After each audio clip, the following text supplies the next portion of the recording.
सूरदास नाम का एक व्यक्ति था जो जन्म से अंधा था। लेकिन सूरदास बहुत बुद्धिमान व्यक्ति था। किसी तरह पढ़ाई लिखाई करके शादी योग्य हो गया। सूरदास के माता पिता ने उसकी शादी कर दी।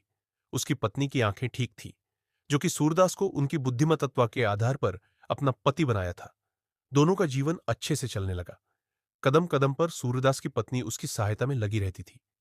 एक दिन सूरदास के घर में किलकारी गूंजी और उन्हें एक पुत्र रत्न प्राप्त हुआ। जबकि सूरदास की पत्नी की आंखों में कीड़ा चले जाने की वजह से वह भी अंधी हो गई, जिसके कारण उन्हें अपना जीवन जीने में बहुत परेशानी आने लगी। क्योंकि सूरदास की पत्नी जब खाना बनाती तो कुत्ता आकर खा जाता था और दोनों को कुछ खाने को नहीं मिलता था। एक दिन सूरदास किसी जानकार व्यक्ति के पास गए और अपनी बात बताई। उस व्यक्ति ने सूरदास को बोला, जब आपकी पत्नी खाना बनाने लगे तो आप घर के चौखट पर बैठकर डंडा पीटते रहा करो, जिसके कारण आपके घर पर कुत्ता नहीं आएगा। ऐसा करते कुछ दिन बीत गए और सूरदास और उनकी पत्नी की मृत्यु हो गई। अब बच्चा अकेले रह गया। गांव वालों ने उस बच्चे की शादी करा दी।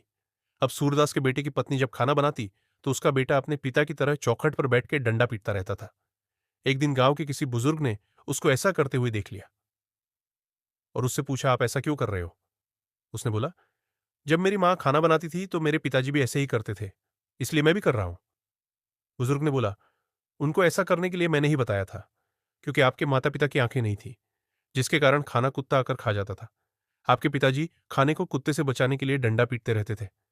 बुजुर्ग की बातें सुनकर सूरदास के बेटे की आंखें खुली की खुली रह गई और आगे से ऐसा करना बंद कर दिया।